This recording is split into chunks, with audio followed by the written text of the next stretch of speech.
بسم الله الرحمن الرحيم الحمد لله رب العالمين والصلاة والسلام على أشرف الأنبياء وسيد المرسلين وعلى آله وصحبه أجمعين أما بعد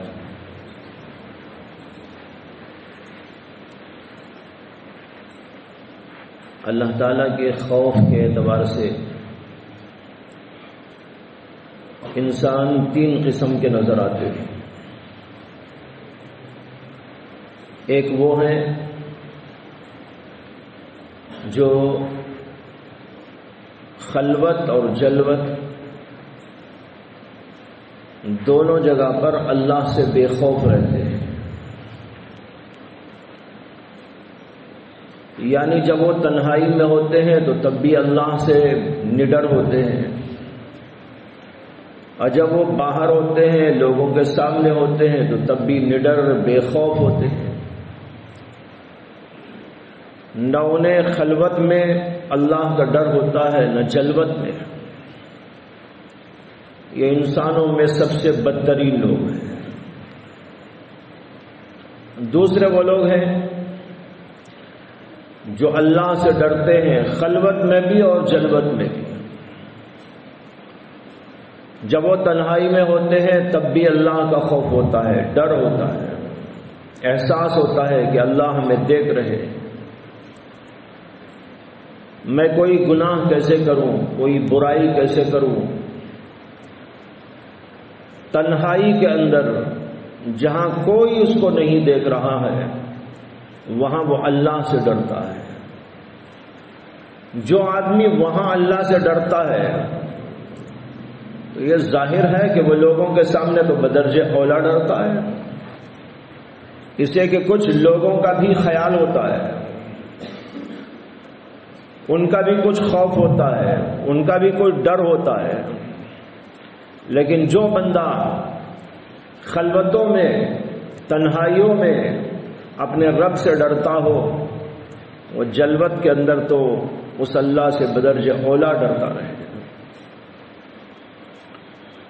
تیسرے ایک اور قسم کے لوگ ہیں، یہ وہ لوگ ہیں کہ جب جلوت میں ہوتے ہیں، لوگوں کے سامنے ہوتے ہیں، باہر ہوتے ہیں، تب تو اللہ سے ڈرتے ہیں، لیکن حقیقت یہ ہے کہ وہ اللہ کا ڈر نہیں ہوتا، مخلوق کا ڈر ہوتا ہے۔ لیکن جب تنہائی میں ہوتے ہیں تو وہاں پر بے خوف، مجھے کون دیکھنے والا ہے، اس لیے گناہ پر گناہ کرتے چلے جاتے ہیں، اس لیے کہ وہ یہ سمجھتے ہیں مجھے یہاں کوئی نہیں دیکھ رہا ہے، نہ ماں دیکھ رہی ہے، نہ باپ دیکھ رہا ہے، نہ بھائی بہن دیکھ رہے ہیں، نہ استاد دیکھ رہا ہے، نہ کوئی رشتہ دار، نہ کوئی اور، اس لیے میں تو بالکل تنہا ہی تنہا ہوں، یہاں مجھے کوئی دیکھنے والا بھی نہیں، روکنے والا بھی نہیں، ٹوکنے والا بھی نہیں، اس لیے وہاں تنہائی میں گناہ میں مبتلا ہو جاتے۔ لیکن لوگوں کے سامنے ماشاءاللہ یہ لوگوں کے سامنے جو گناہ سے بچ رہے ہیں وہ دراصل مخلوق کے خیال سے بچ رہے ہیں۔ اللہ نے اسی قسم کے لوگوں کے بارے میں کہا یستخفون من الناس ولا یستخفون اللہ ولا یستخفون من اللہ، لوگوں سے تو حیا کر رہے ہیں، لوگوں سے تو جو ہے پردہ کر رہے ہیں، لیکن اللہ سے کوئی پردہ نہیں۔ لوگوں کے سامنے گناہ کرنے سے شرماتے ہیں، اگر گناہ کرنا چاہتے ہیں تو پردہ کر لیتے ہیں، امی جان نہ دیکھیں، ابا جان نہ دیکھیں، استاد جی نہ دیکھیں، پیر صاحب نہ دیکھیں، دوست احباب نہ دیکھیں، وہاں تو پردہ کرنے کی فکر ہوتی ہے، لیکن اللہ سے کوئی پردہ نہیں ہوتا۔ اگر کوئی اللہ سے پردہ کرنا بھی چاہے تو کیسے کرے گا، تو ناممکن ہے۔ اللہ کی آنکھوں پر کوئی پردہ ڈال دے کہ اللہ ہم کو نہ دیکھ سکے، یہ تو ناممکن ہے۔ اللہ ظاہر کو بھی جانتا ہے، باطن کو بھی جانتا ہے، دلوں کے رازوں کو بھی جانتا ہے۔ یعلم ما فی الصدور، دل کے اندر جو خیالات اور جو وسوسے ہوتے ہیں اللہ اس کو بھی جانتے ہیں. یعلم خائنۃ الاعین وما تخفی الصدور، وہ آنکھوں کی خیانت کو بھی جانتا ہے. آنکھوں کی خیانت کیا ہے؟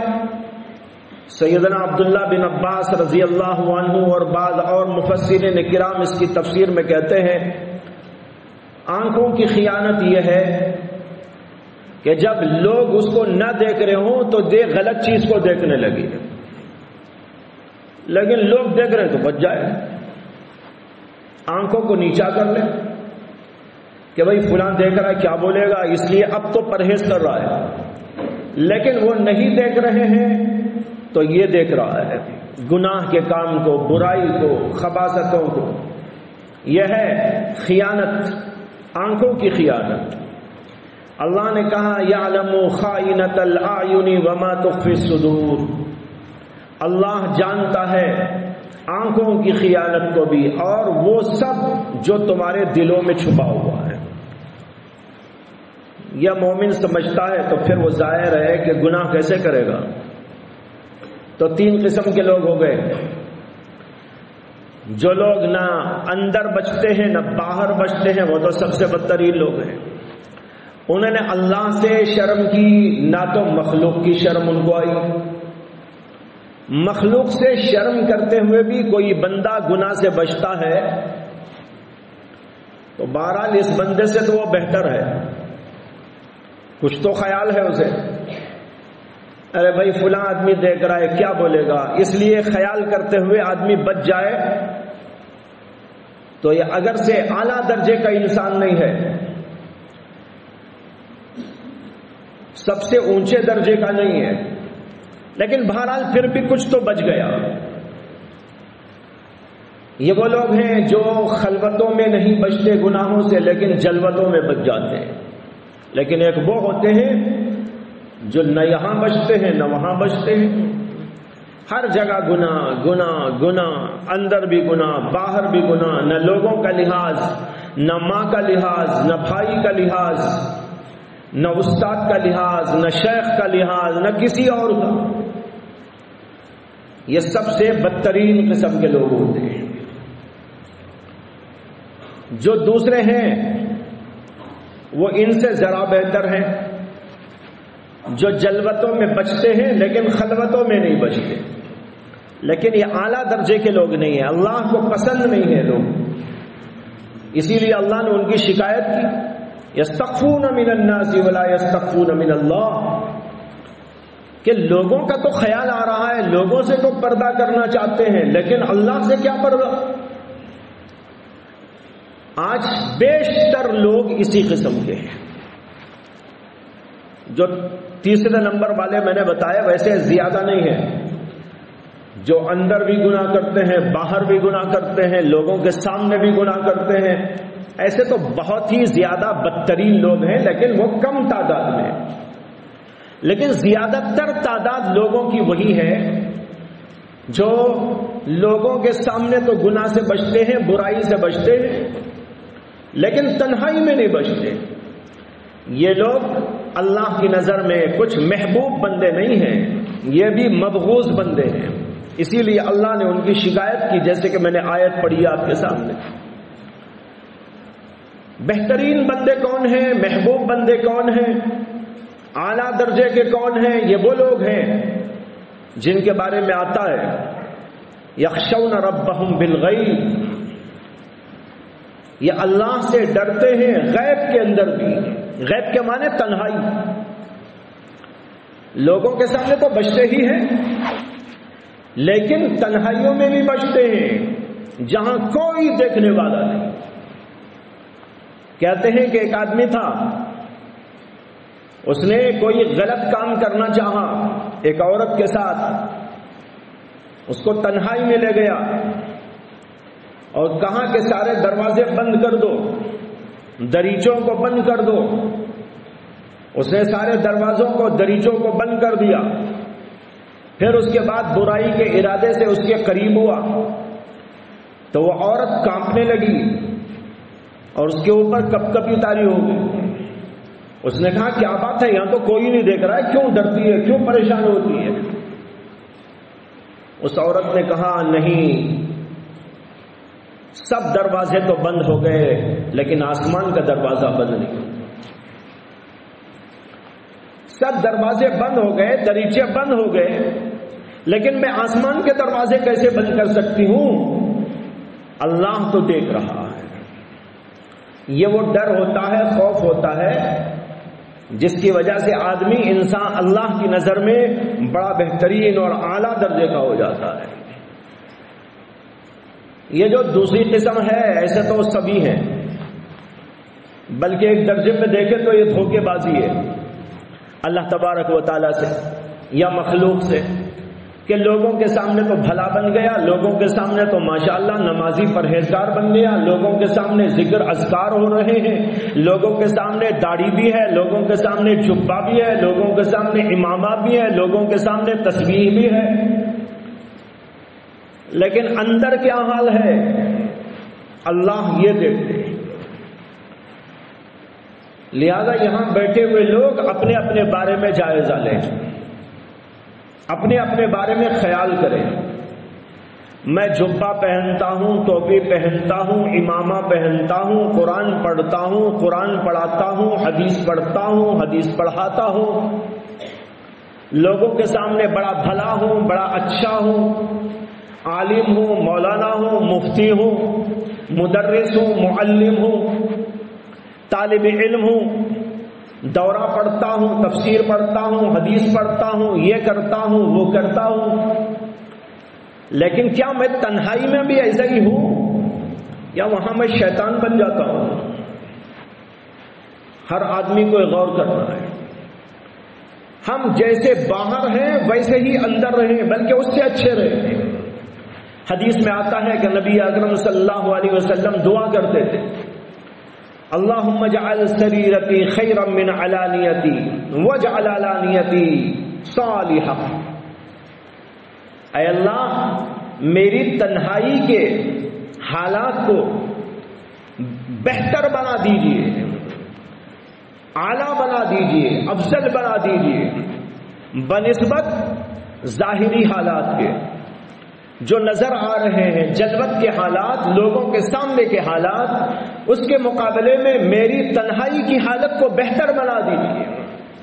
اللہم اجعل سریرتی خیرا من علانیتی، سریرہ کے معنی تنہائی کی حالت، علانیہ کے معنی ظاہری حالت، اور یہ بھی کہا وجعل علانیتی صالحہ، اور میری ظاہری حالت کو بھی اچھی بنا دیجیے، ظاہر بھی اچھا ہو، وہ بھی برا نہ ہو، اور اس سے بہتر ہماری تنہائی کی حالت ہو، جہاں ہمیں کوئی نہ دیکھ رہا ہو، وہاں صرف اللہ دیکھ رہا ہے، وہاں تو ہمیں اور زیادہ اچھے بننا ہے۔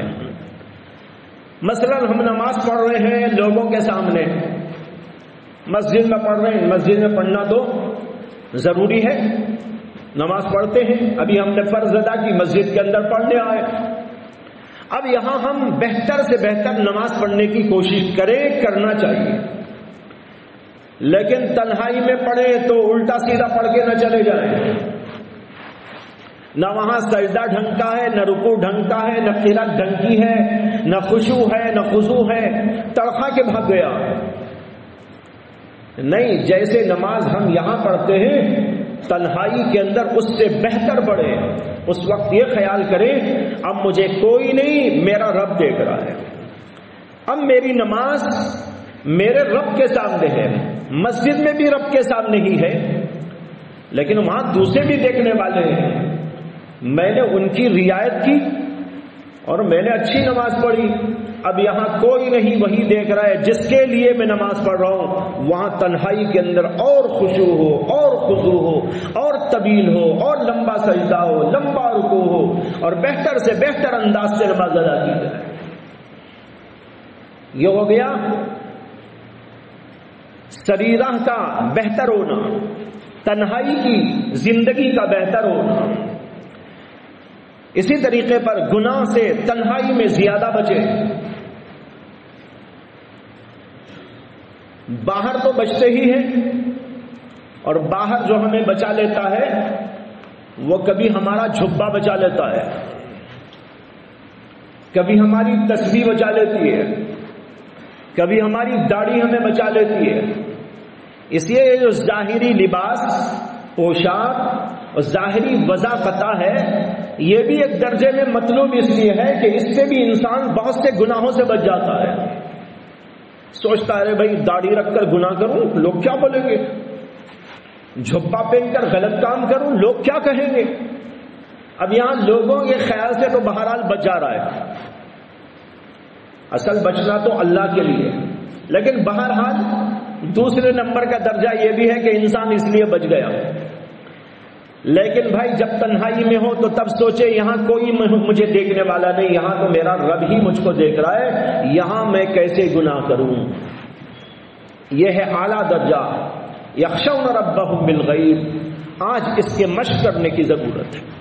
ہم سب ظاہر میں بہت اچھے ہیں، ظاہر کے اعتبار سے اعلیٰ ہیں، جھبا بھی ہے، قبا بھی ہے، تسبیحات بھی ہیں، داڑھی بھی ہے، لیبل بھی ہے، مولانا کا، مفتی کا، عالم کا، فاضل کا، امام کا، خطیب کا، مدرس کا.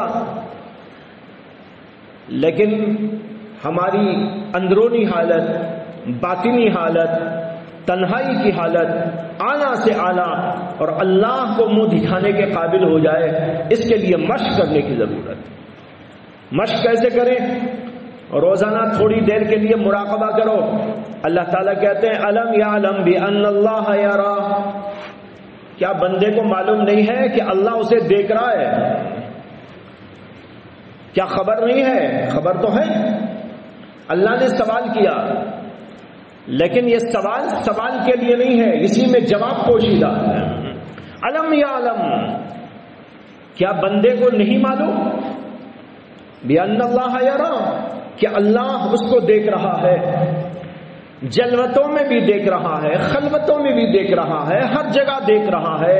کیا بندے کو معلوم نہیں؟ بے شک معلوم ہے. اب اس کا مراقبہ کرے، روزانہ بیٹھ کر سوچے اللہ مجھے دیکھ رہا ہے، میرے اندرون کو دیکھ رہا ہے، میرے دل کو دیکھ رہا ہے، میرے ظاہر کو بھی دیکھ رہا ہے، میری تنہائی میں میرے اوپر اس کی نظر ہے. اب یہ سوچتے سوچتے دل دماغ کے اندر یہ بات اچھی طرح پیوست ہو جائے گی تو انسان کو ہر جگہ یہ مراقبہ کام آئے گا. کوئی گناہ کا جذبہ آئے گا، گناہ کا تصور آئے گا، گناہ کا خیال آئے گا، برائی کی بات ذہن میں آئے گی، یہ تصور آئے گا اللہ دیکھ رہا ہے. یہ تصور آنے سے انسان گناہ سے بچ جائے گا، ظاہر میں بھی بچے گا، باطن میں بھی بچے گا. یہ ہے مراقبہ جو اس وقت اپنے اندر پیدا کرنے کی ضرورت ہے. بار بار بار بار دل دماغ کے اندر اس کو بٹھا لینے کی ضرورت ہے. جب انسان اس طرح بن جائے گا وہ ہے اللہ کا محبوب بندہ. ورنہ ہم ظاہر میں لوگوں کو دکھانے کے لیے کچھ نہ کچھ کر لیتے ہیں، لیکن سوچو قیامت کے دن اگر اللہ ہم سے پوچھ لے کہ تو نے ظاہر میں لوگوں کے سامنے تو اپنے آپ کو ایسا اور ایسا ظاہر کیا، لیکن جب تنہائی میں تو آتا تھا تو تیرا کیا حال تھا؟ اگر یہ سوال اللہ کی طرف سے ہوا تو انسان کیا جواب دے سکتا ہے؟ اللہ پوچھیں گے کیا میرا اتنا بھی لحاظ نہیں جتنا بندوں کا لحاظ؟ بندوں کے لحاظ سے، ماں باپ کے لحاظ سے، یا استاد و شیخ کے لحاظ سے، یا کسی اور عام آدمی کے لحاظ سے وہاں تو گناہ سے بچ جاتا تھا، لیکن جب تنہائی میں آتا تھا تو وہاں بے خوف ہو کر، نڈر ہو کر، میرا خیال چھوڑ کر، میری کوئی پرواہ کیے بغیر وہاں پر گناہ کرتا چلا جاتا تھا. کیا میری حیثیت تیرے ماں باپ کے برابر بھی نہیں؟